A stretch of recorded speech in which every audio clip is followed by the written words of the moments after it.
So, look, it's not a problem with technology.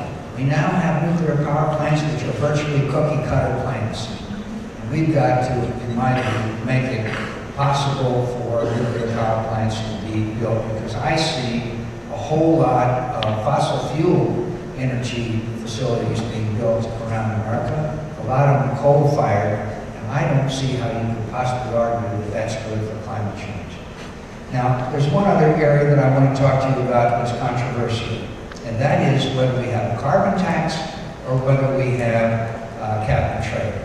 Now, in my view, a carbon tax, or a tax on, if it takes the form of a tax on gasoline, is regressive. Because I think lowest income Americans are the ones who would pay the bulk of that tax.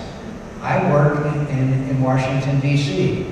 The people of the lowest income live furthest away from the capital. They drive the longest. They're the ones who would be paying, and I think it would be a very regressive tax. And I understand the argument. I read Tom Friedman. I read many of the things that you all write, but I would much rather see cap and trade. Joe Lieberman and I, Joe Lieberman, my favorite Democrat, and I, as you know, several years ago, introduced this cap and trade proposal, which you know is simple, and you develop, you reduce your greenhouse gases, you get a credit, you can sell it to somebody else with a gradual reduction. So it is being done in Europe. They didn't start the cap and trade system off in Europe with the right kind of fundamentals, and it's been stumbling around, but it's working in Europe. We did the same thing with acid rain, my friends. It works.